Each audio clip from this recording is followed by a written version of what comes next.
Hi, everyone, and welcome to tonight's Alumni Talks. My name is Amy France, and I serve Gordon College as the Senior Director of Alumni Engagement. I'm also from the class of 2001.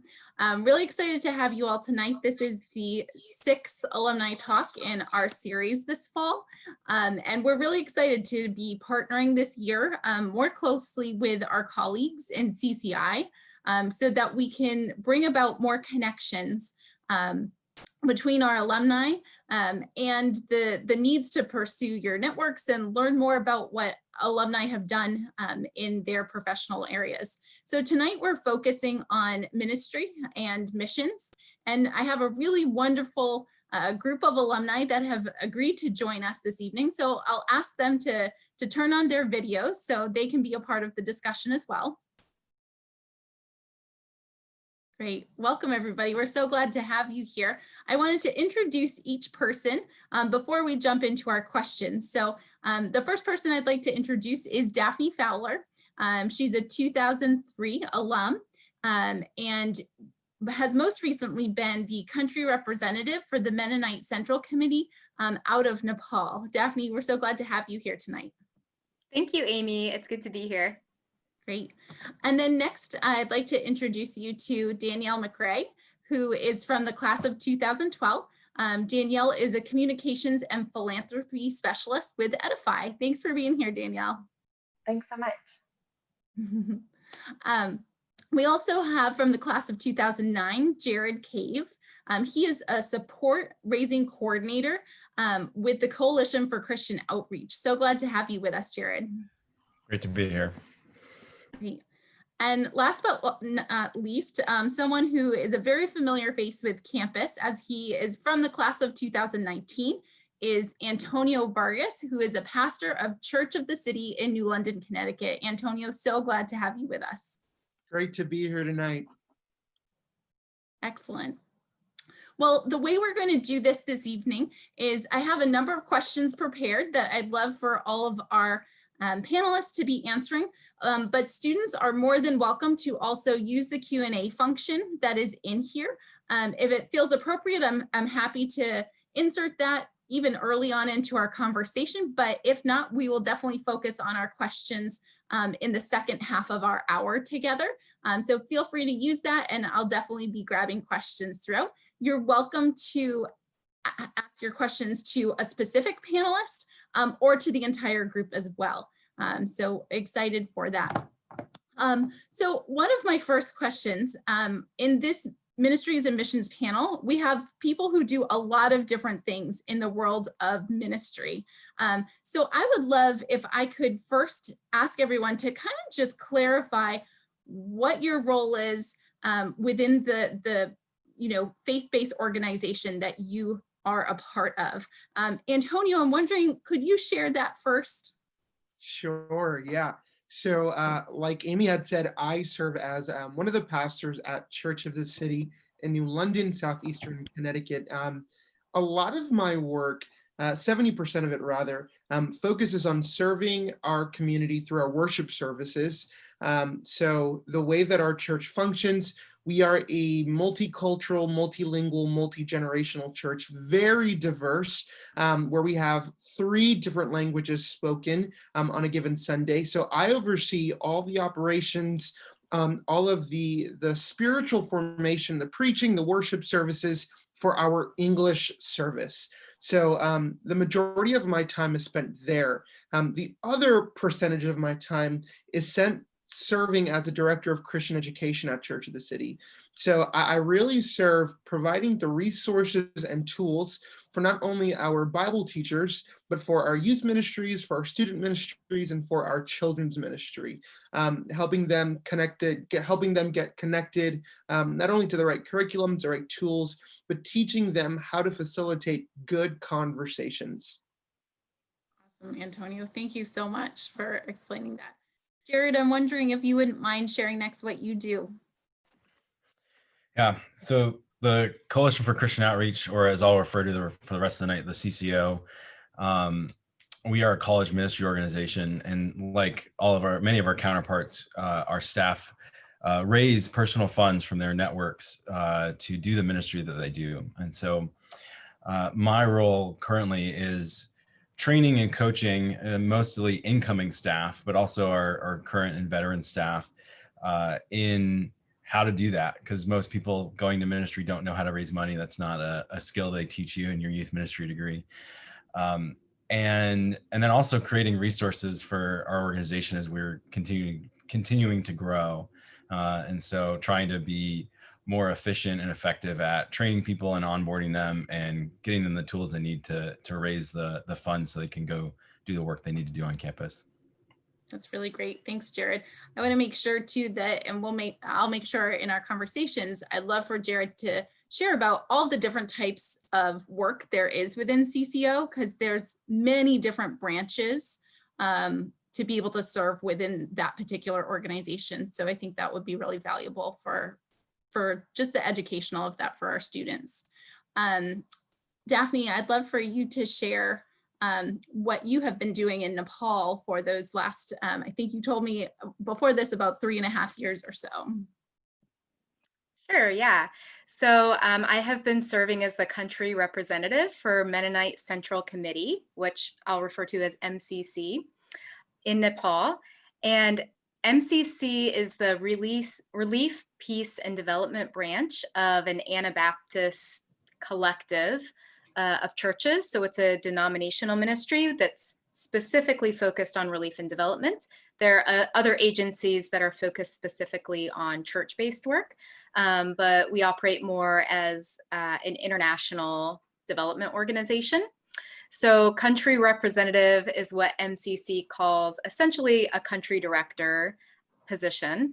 And I will admit that this was my position until just a couple of days ago, and I completed my term. So I'm just going to speak in the present tense since it has been my reality for the last 3.5 years, even though I've officially phased out of the role as of a few days ago. But as country representative in my role, it was, basically serving in a leadership role in Nepal for MCC's work. And so I worked alongside a cross-cultural team of colleagues, both Nepali and a few international staff. And then our work was all done through local partner organizations, so local Nepali-led organizations. And we support a variety of development and relief projects in Nepal, ranging from agriculture and food security to rural education, youth empowerment, vocational training, disaster relief. A huge chunk of our programming over the last 5 years was earthquake recovery after the 2015 earthquake in Nepal. So a lot of reconstruction and rebuilding efforts as well. So in my role, I facilitated, a lot of team discussions, strategic planning processes, a lot of admin roles like reviewing reports, financial management, program management. But I would say at its root, the work really is deeply relational. So the work is all about bringing together a team to serve others and building relationships with partner organizations to serve those who are marginalized, and then visiting those project areas in the communities, the community members who are part of MCC supported projects, and hearing their stories and affirming the efforts that they are making. So a lot of my role was task-driven, get it done, but an even more important part was that relational work of leading that team. Yeah, no, that's great. Thank you so much, Daphne. Danielle, would you mind sharing more about your role? Yeah, so Edify is a 501c3 that works with low-fee independent schools in 11 different countries to do training, access to loans, loan capital, and education technology. And so my role specifically is on the communications fundraising side. So my role is more project-based, doing a lot of admin for the communications team, social media strategy, Google Analytics, website stuff, and then also supporting some of our fundraisers, development directors, in their role to raise money for the organization. And then I get to do a little bit of event planning, which is kind of the fun piece as well. So I do about 4 different things. different projects at the same time, but I love it. That's great. And I love too that you've worked from home far before COVID ever even was a thing, right? Exactly. Yeah. So where, remind me again where Edify is based, and then where's home for you? Yeah. So our headquarters is in San Diego, but we have about 20 different staff, US based staff around the country, and then working in 11 different countries in Latin America, West and East Africa, and then also Northeast India, very close to Nepal. And then I live just outside of Philadelphia. Perfect. Oh, that's great. Thank you. I'm so excited. This is when I get all excited after I hear what the details of what everyone does. And I feel like I have 50 questions that I'd like to throw to all of you at the same time. You know, one thing, of course, especially at Gordon, the office that maybe some of you knew as like career services or things like that is now CCI. So it's the Career and Connection Institute. And a lot of what we talk about, and we've talked about this at Gordon for many years, is calling, which feels like a very big word, very heavy term. But tell me a little bit about your path towards ministry and or, you know, very much, I think all four of you are in ministry in some way, shape, or form. Just the work that you do day to day may look and be shaped a little differently. So how have you determined, what was a little bit of your path, especially when you were at Gordon, to understanding more about your calling to lead you to where you are, at least today? Wondering who I can, Antonio, you want to go first again? Yeah, sure. I'll go first.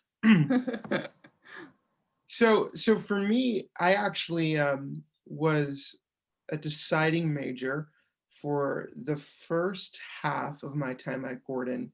For me, I was so focused on what is God calling me to do? What are the things that He wants me to really work towards?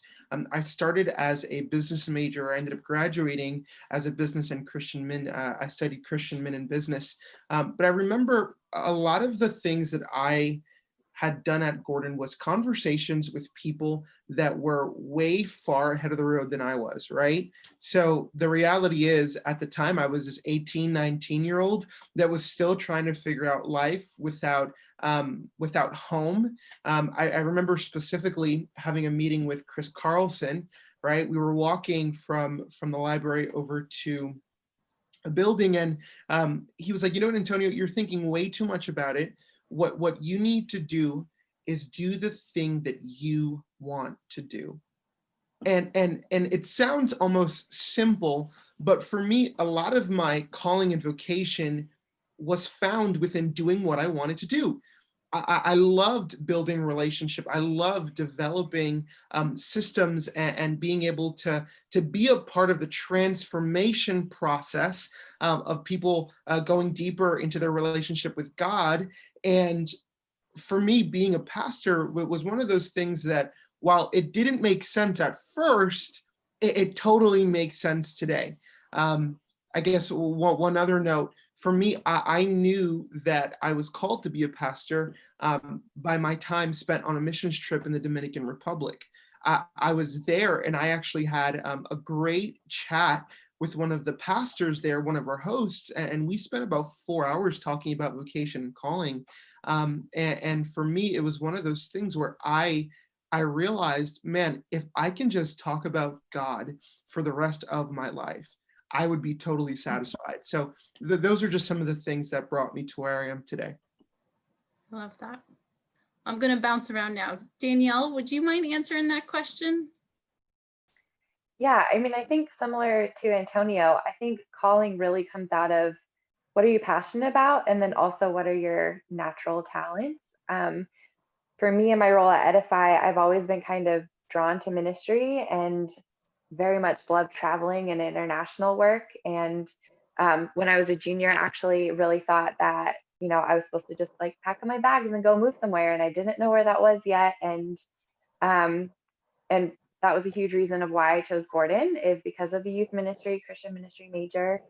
And then, yeah, I think just growing and testing things out. Like, I think there's a lot of pressure to be like, I'm going to find my calling like right after I graduate. And I think a huge part of my story was, working as a youth pastor or under a youth pastor for a while and realizing like the church scene wasn't really my calling, but really loving the nonprofit side of things. So um, I definitely feel called to edify. I definitely feel like my role where I am now is where I am called to. And I think it's because um, it's where my passions and skill set really align. And so even if I'm not doing something I love that day or it feels like busy work, it still feels fulfilling because it's, yeah, where I'm supposed to be.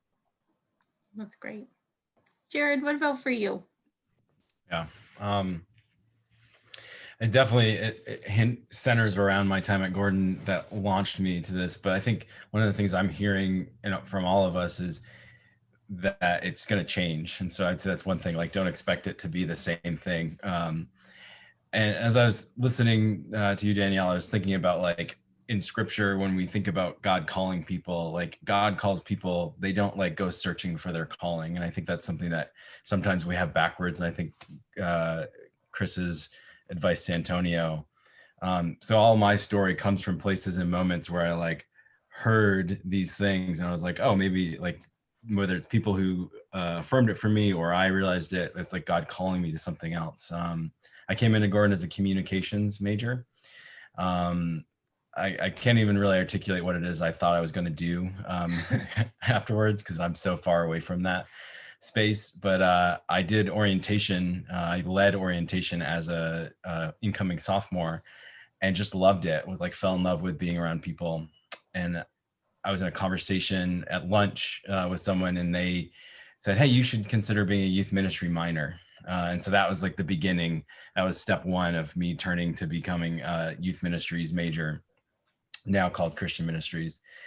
When I graduated, I thought I was going to go be a youth pastor. I looked at a bunch of different jobs, didn't get one. Didn't realize that college ministry was the thing that I could actually make into a career, even though I had been doing it through La Vida at Gordon. I thought when I started with the CCO 8 years ago that I would be working in this capacity, partnered with a church, which is unique for us. We partner with local church congregations to plant staff. And I thought that was going to be it. And, 3 years into that, God changed that. 3 years after that, God sent me to this role. To where a year ago I was at a conference and heard that voice again of affirming, like, the work that I do in support raising training mobilizes missionaries to go do the work of the kingdom around the country and around the world. So that's kind of my advice would be, don't expect to know it all right now, and be okay with God calling you elsewhere along the journey. Oh, that's great. Daphne, what about for you? Yeah, I resonate a lot with what others have said in terms of God's calling being this sense of an affirmation of the passions that God has given us and the gifts that we have. And that's definitely been my experience. When I was in high school, I read a lot of books about medical missionaries. And so I came into Gordon pre-med, and I think that lasted maybe all of freshman year until all the chemistry started. No, and so I still had this strong, like, at its core, I think what drew me and, into biology was this idea of what it means as part of God's kingdom to care for creation and to care for people, especially people who have been marginalized and who often aren't given a seat at the table. And so, for me, calling has very much been a journey. It hasn't necessarily been these distinctive marks in time, but as I took another class or had another internship or did another study abroad program, processing my learnings from that and just seeing how it took shape in terms of my next steps. So at Gordon, I ended up, because I like seeing how things are connected to each other, I ended up through the Pike program designing a community development component to my core biology major.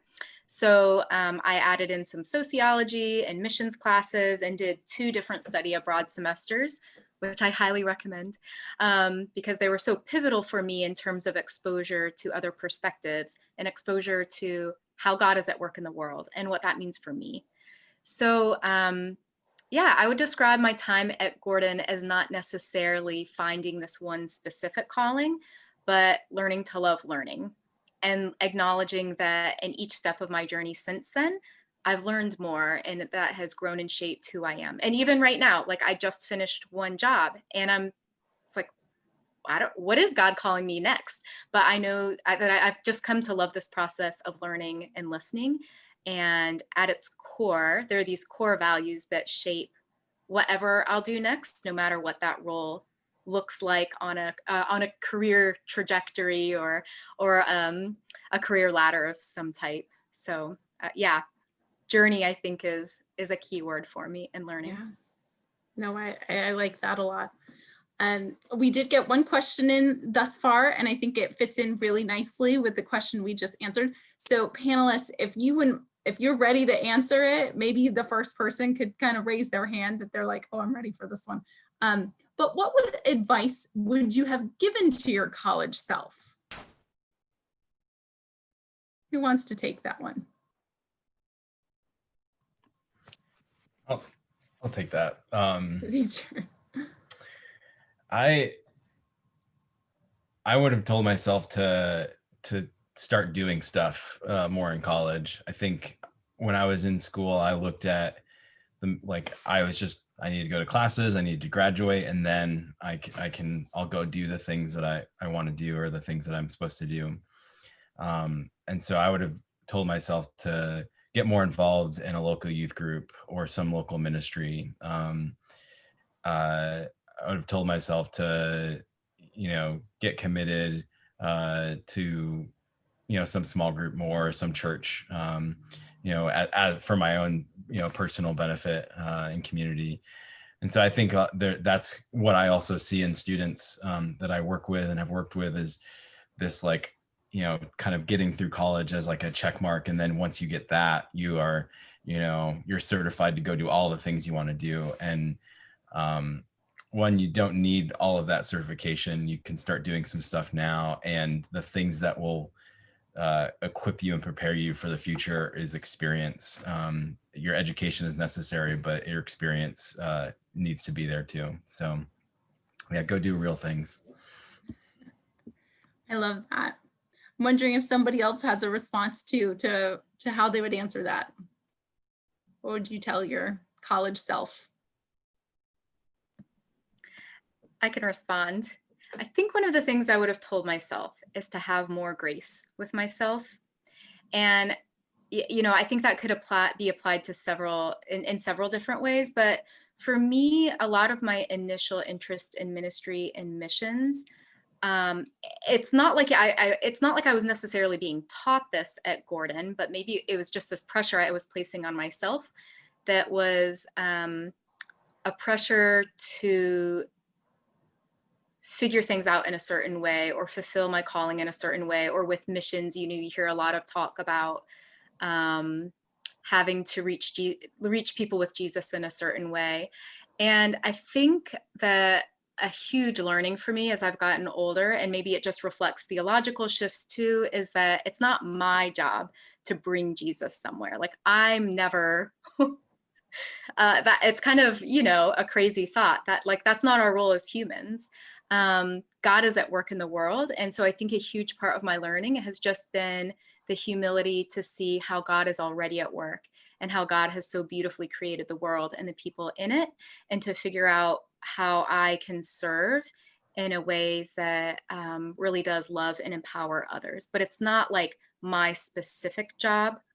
God, I'm contributing to God's work in the world, but it's not dependent on me.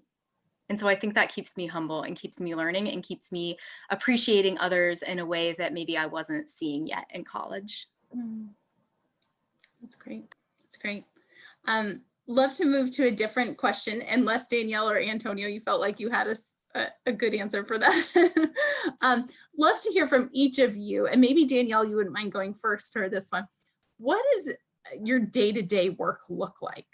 What is actually like working for Edify and doing what you're supposed to be doing? What does that look like for you?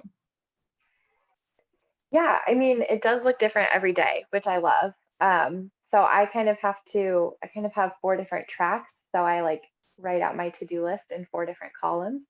It's kind of how I organize myself. And it's definitely been interesting working on the East Coast when our headquarters is on the West Coast, because I usually log on in the morning and then have, 2 to 3 hours of, just whatever I can get done without anybody else. So I kind of go through that to-do list. But my role is really collaborative, and the team I'm on is really great. So yeah, a lot of it is just what big projects are we working on? What do I need to move down the field? Who do I need to email? What kind of strategy do I need to think about so that when I have my meeting at 11 a.m., like I'm ready for it. Yeah, so it does look a little bit different every day, but I think, just the collaboration and trying to figure out what works best for you based on what time zone and working from home. Um, and yeah, I don't know if that's a good answer or not, but Yeah, no, that's great. In some ways, at least to me, it sounds really nice that East Coast, West Coast piece. I'm sure there's some conflicts too, but just to think, man, you get 3 hours to just hammer out some stuff before the emails start flowing. That sounds great. Antonio, what about for you? What does a day-to-day work look like for you? Well, Amy, I just start praying at 8 a.m. and then around 5 p.m. I'm done for the day. As a pastor, I think a lot of my work surrounds people. So I'm typically in the office about 40 to 60% of the day. If not, I'm at the hospital. I'm going to homes. I'm having FaceTime calls and video chats and stuff, and really just connecting with people. In this season, that has really been a large bulk of my work. For me, I believe that a little bit similar to what Daphne said, we don't necessarily do the expanding. We allow the Holy Spirit to do the transforming. And for me, my greatest challenge and priority right now is, okay, so how do we make sure that we provide spaces where people are known and loved to know and love, and doing that on an online environment is a bit of a challenge. So trying to figure that out. We as a church, we are in a multi-month transitional process of really asking the question, who is God calling us to be and become? So whether if it's visioning, organizing that, creating really good systems around that, and like I said before, just being very relational, hanging out with some of the best people in the world. That's really what I do. Yeah. Thanks, Antonio. Jared, what about for you? What does day-to-day look like? Yeah, like Danielle, it's different every day, and every week too, as I have kind of rotating different weeks. I spend probably a quarter of my time in Zoom calls with staff all over the country, coaching them through the issues they might be facing in support raising. So some of that's new staff, them going through their first year, and how do they do this work, from the ground up. Some of it's veteran staff who I am helping to kind of reach new goals or think creatively about their support raising work. And I do that because, you all find out and discovering as a student, it takes money to do things. And if staff aren't well funded early on, they're not going to stay long in the ministry. And if they don't grow their funding, then they're not going to leave legacies in the ministry. And so that's also the things that I am thinking about structurally in the organization and doing projects to figure out what policies do we need to change to be more equitable in our fundraising models. How do we train better so that we can train faster and more efficiently?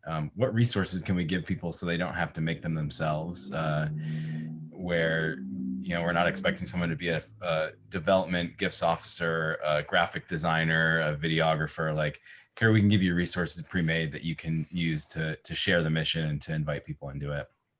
So yeah, very different, similar to Danielle, finding what's my priority for today and what things do I need to get done, as well as figuring out what do I need to start doing so that I can accomplish long-term projects, weeks and months from now.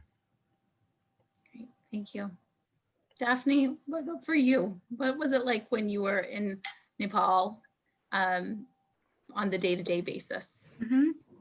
Yeah, I'll speak to the pre-COVID reality because then everything, changed. So yeah, a day-to-day work in the office would be starting the office day with my colleagues. Everyone who works with MCC in Nepal was Christian, so we would begin our day with a time of devotion and prayer together in the morning, and then just checking in with each other about our priorities for the day. All my work experience has been in the nonprofit world, and this past experience in Nepal was my first time in a leadership or supervisory role. So for me, it was a massive learning curve in terms of the many, many competing priorities. So another vote for every day is different. That seems to be a theme. For me in my role, there were administrative tasks related to, something like making sure our HR policy complied with the government of Nepal's labor laws, something like that. Of course, with other people on our team doing the, the hard work of figuring out some of those details. And then oversight over financial management. So looking at how MCC was managing its finances and how our partners were managing theirs. MCC gets all of its funding from churches and individual donors. So there's this, I love that there's kind of this web of collaboration of, a grandma making a quilt and selling it and giving that money to MCC, and then us being able to steward that money and give it to a partner working with a really marginalized community and helping them to use that money well. So yeah, admin and finance was a big part. And then oversight over the projects that MCC was supporting. MCC is a capacity building organization. So some nonprofits maybe will give funds, but not necessarily have relationships with the partners they're working with. And MCC places a lot of emphasis on working alongside our partners, learning from them, helping them grow in their capacity. So, I would spend a lot of time with my colleagues and those I supervised, looking at how projects were being managed and how we could support them to be more effective, to really meet the needs of the very highly marginalized folks they were working with.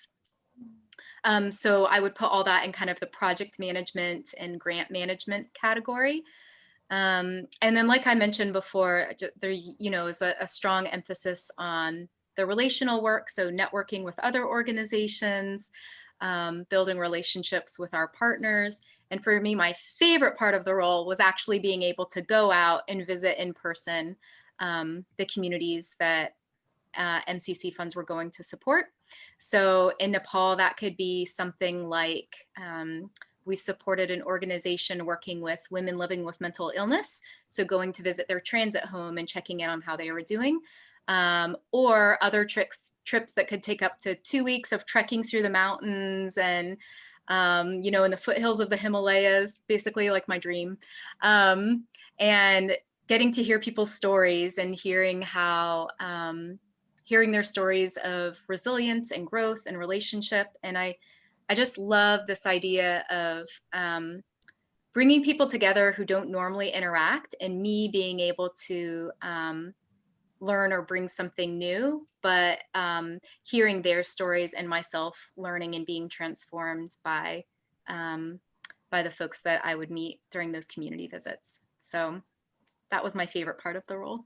Yeah, that sounds amazing, like amazing opportunities for sure. Thank you all for sharing those. We just received another question, and I think it actually pairs really nicely with a question that I had for you all next anyways, which is both, what skills do you feel like your position either requires or will certainly help in success? But let me partner it with this other question, which is also, what qualities either does a pastor or someone else in ministry need that you don't realize you might need? So if you could speak to maybe, the skills that feel like, these are the skills that are pretty clear that folks need, but are there things that maybe folks are not aware of that they're going to need as well? So maybe just digging a little bit deeper than kind of the surface skills, if you will. I'm wondering if, let's see, who wants to go first? Jared, you want to take this one? I'll do my best.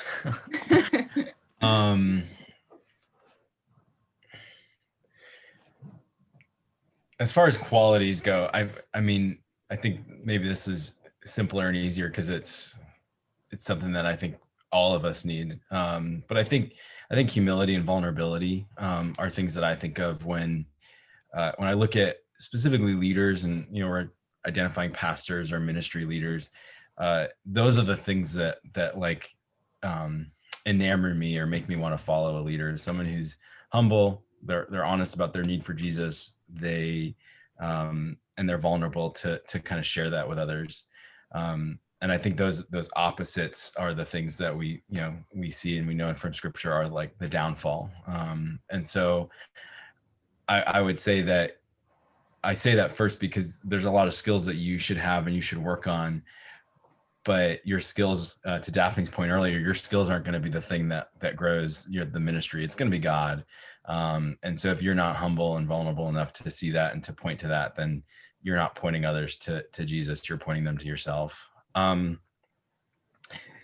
really depends on the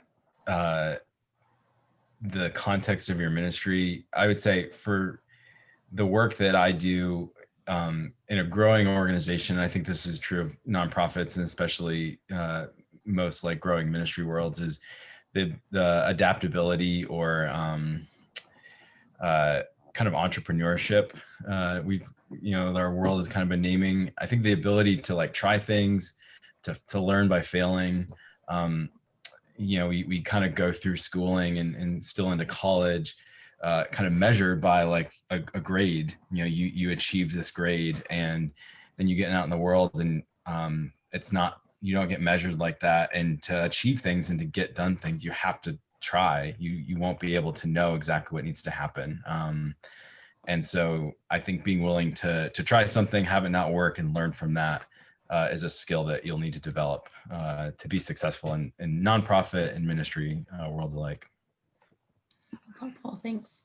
Danielle, what about for you? What do you feel like some skills are that is required of your work, but then also sort of some things that folks just may not even be aware of? Yeah, I mean, I think just a basic skill that I didn't realize would be so helpful was like learning how to write well. So like take advantage of the writing center and things like that, because that really makes a difference when you need to send emails and, hey, give me a one pager on this idea you have or something like that. How you communicate your words actually is really important, which is something that I don't think I realized I needed. But to go back to what Jared was saying, when you first, sent us this question, like being adaptable is what I wrote down. Being a nonprofit or ministry, I feel like you're probably going to get hired for one position and then you're going to also be doing 3 others. And so just being to be flexible and to be adaptable and not saying like, okay, well, that's not in my job description. Like, I think from a ministry mindset, it's more about like figuring, where do you fit best in the organization and what are the core values of the organization, and then kind of working out what position you have. So kind of, yeah, so be adaptable, but also, think about what are some of your core values. For me at Edify, like if I just saw the job description that I was hired for, I probably never would have applied. But because I like loved the organization, I just asked for a job and said, I want to work here. So I think having some skills is, yes, necessary, do well in school, but also just be flexible and look at, the bigger long-term things. And it might be hard and you might not see results right away, but like the staying power and, not if it's hard, that's okay. And that doesn't mean you're not in the right place or um, you should be looking for another job. I mean, sometimes that means that, but I think a long time, or for the most part, you should think long term as well. Thank you. Daphne, what about from your experience? Well, something that hasn't come up yet is being adaptable and flexible. Just kidding. That was my top one too. And for the reasons that were already shared, but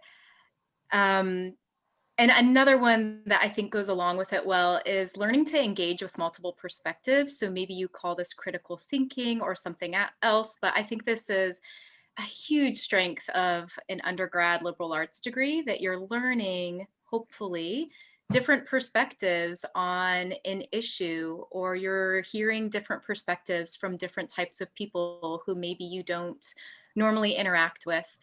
So both this idea of learning to engage and learn from multiple perspectives and also becoming adaptable, I think for me, a key way that has grown, and of course is still a huge work in progress, is by intentionally putting myself in situations that feel uncomfortable. So not just opting to hang out with what feels most comfortable or the people that I'm most familiar with, but choosing to volunteer or do an internship or to become friends with someone who is different from you and helps you to think in a different way. Those have just been really key in my own journey of learning to become adaptable. And then I think that,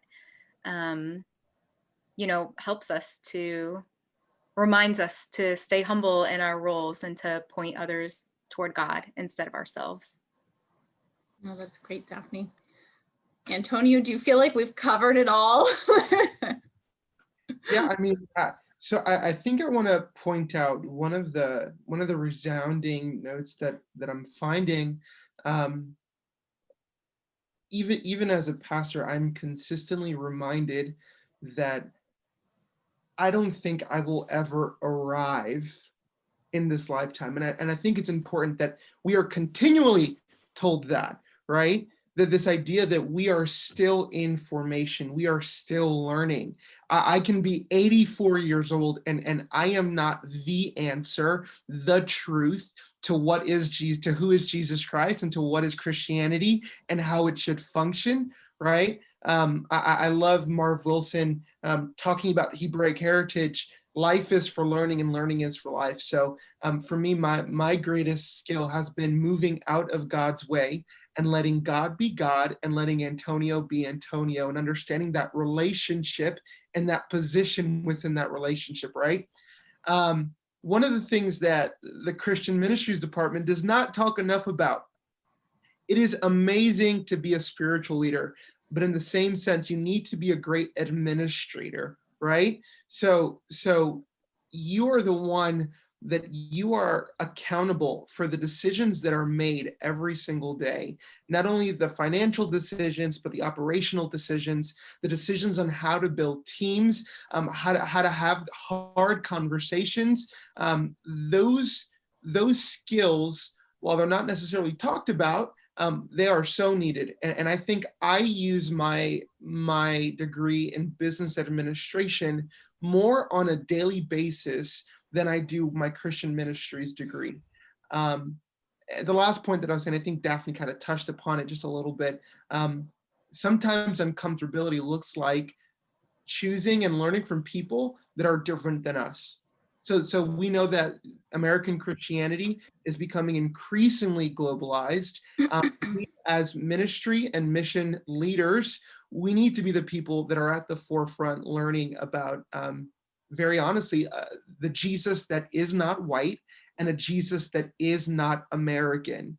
And that is something that needs to be relearned, needs to be re-educated, because as leaders, we get the opportunity to retell a story of a Jesus that's greater than the United States. Let's just end the call there, though. Yeah, I was going to say a big amen to that. Me too. Amen. And one of the ways to do that, which I know Daphne touched on earlier, is go study abroad. Like if you can fit it into your schedule, get out of the country and go study abroad. And do it from a perspective of not on a missions trip, but you're going to study. So I studied abroad in Uganda my junior year, and it completely changed my whole view of thinking. I went to Gordon totally with a white savior complex, like, well, I'm going to graduate and move to Africa and save the children. And that thinking is so wrong. And so I would just, to Antonio's point, study abroad, get out of the country and study abroad. I love this. So here's my next question. This will be fun.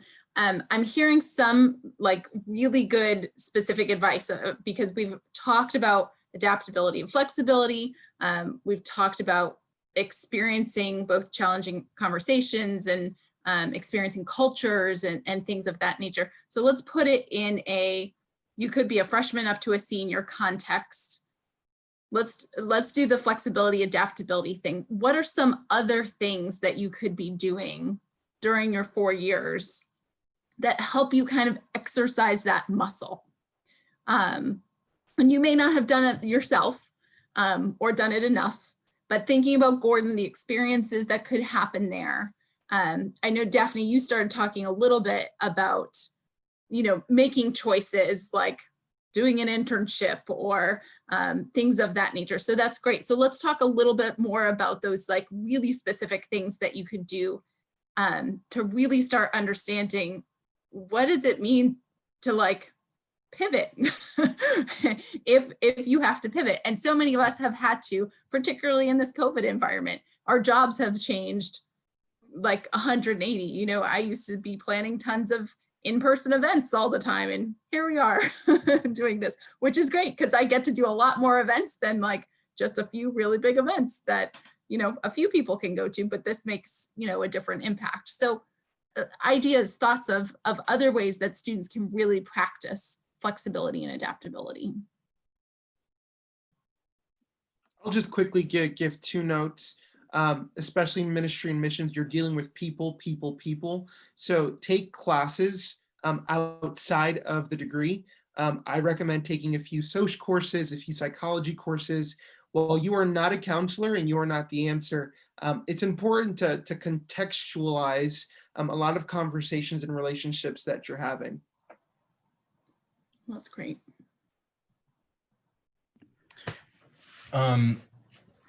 I think that like it's echoing, I just want to press on the point of like get experiences.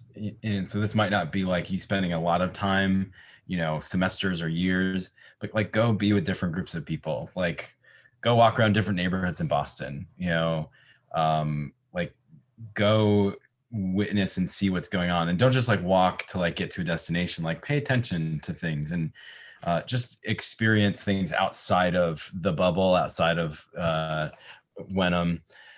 I'd say practically though, as students, this is something when I was, I forget, it was like junior year, I contemplated switching my major again. And my advisor, who's still there, Mark Canister, was like, well, all the things that you want to do, you can like still fit in the youth ministry track. But you can start talking about, and at that point it was outdoor education, which I don't have anything to do with that anymore.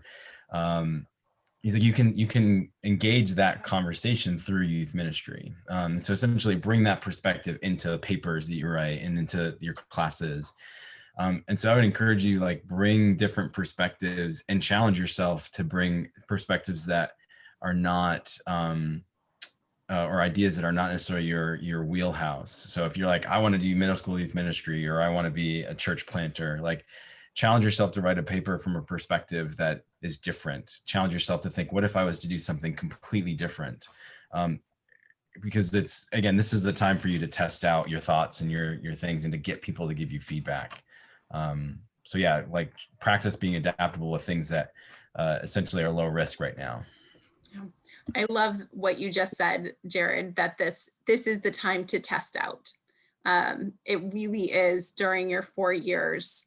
You can fail safely. I think we in different groups around Gordon, we talk about that, but we don't talk about it a lot.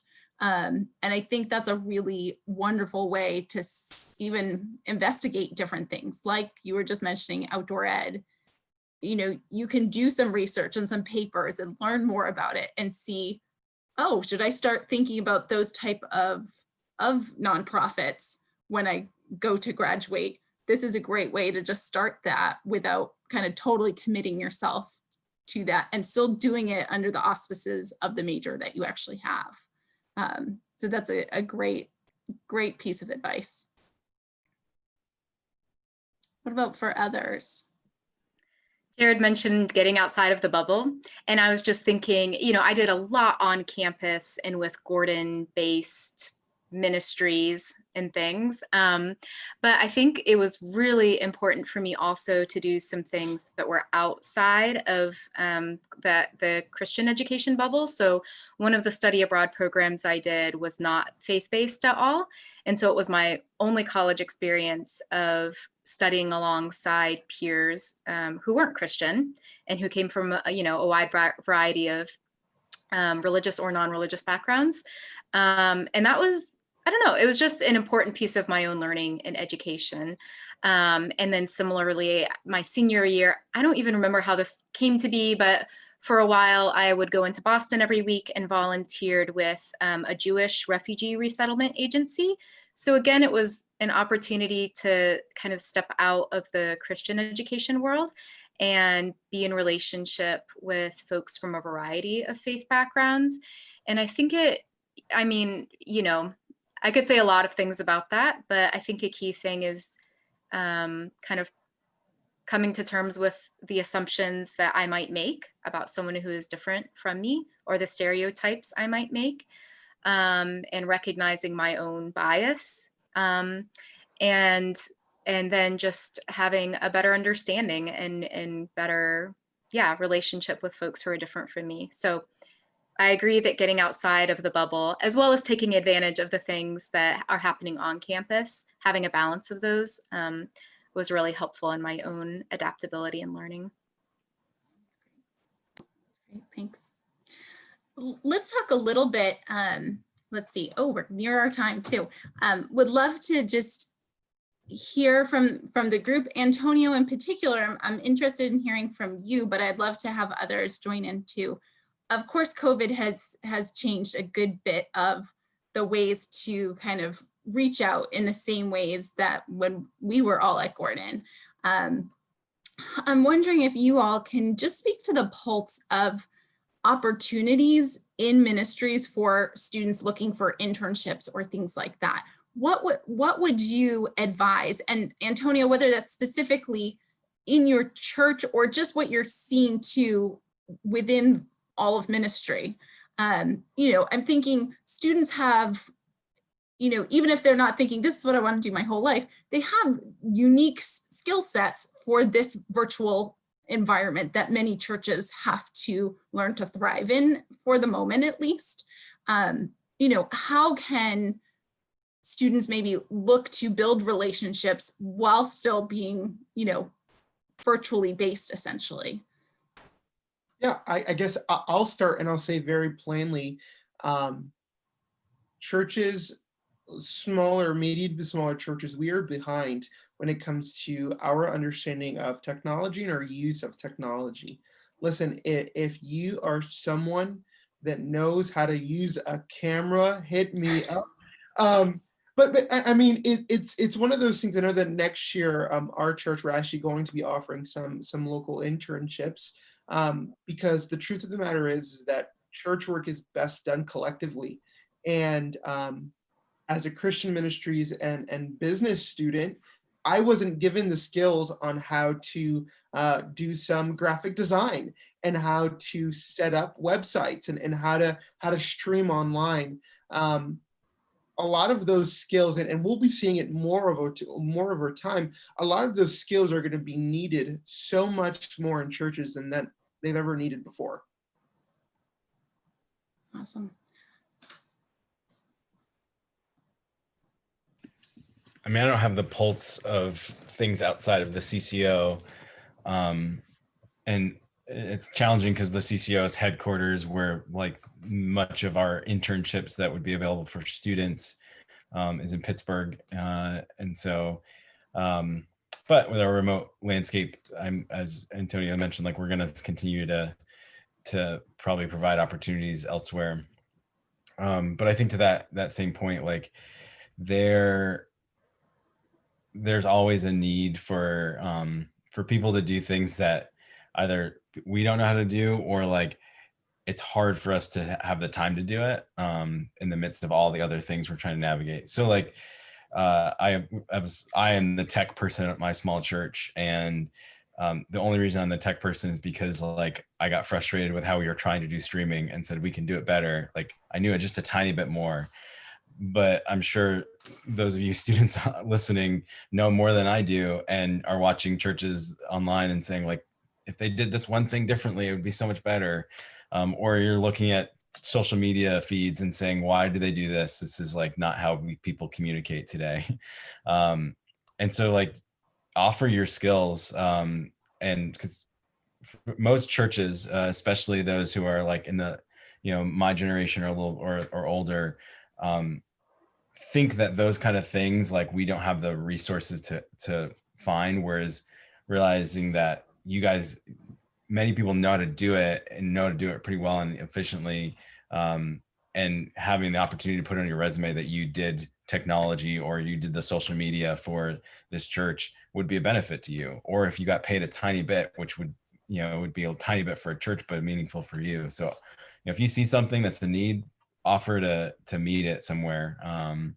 To Antonio's point, like find churches and say, hey, like I can do this. Do you need help with this? Like, and they would gladly accept that. The CCO still is hiring people in this season, we have a fellowship position for recent grads. So for those of you who are seniors, that is, we hired 18 fellows in the midst of COVID. I think the majority of them like accepted their positions after all this happened. And we are still hiring and, figuring out how to do training online if we have to, and sending people to do ministry around the country. With a fellowship position as a kind of a training year, they're mentored underneath the veteran staff. They're trained intentionally through a program. And then, the hope is that you would come on staff with us afterwards. But if not, you spend a year learning about ministry, learning if this is something that God's calling you to. And if not, having conversations about what is he calling you to. Well, that's great. Thanks. I know we're past time. These were great conversations and great pieces of advice. I know in some of our other talks with other industries, if you will, they're often talking about how do you get your foot in the door? How do you get your foot in the door? And there was one alum that even talked about, I parked cars for an event with this organization just so I could start making some connections. And now he works for the organization in a more professional capacity. So it's interesting to think of what are the ways to start serving when you don't have your even undergraduate degree, but you want to start really being connected and connecting within the areas of ministry. So I really appreciate the advice that you all have given me. This has been a really wonderful conversation. I feel like we could keep talking for a long time. So thank you all, our alumni, for giving up of your evenings. We really appreciate this, especially in a week that is quite challenging for our entire country, if not perhaps the world.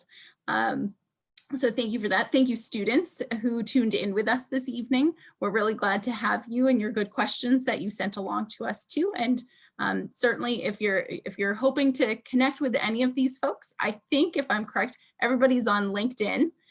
So you're welcome to reach out to folks in that way, because you can utilize their LinkedIn profile and request a connection with them. So please utilize that. So thank you all for being with us tonight, and have a great night.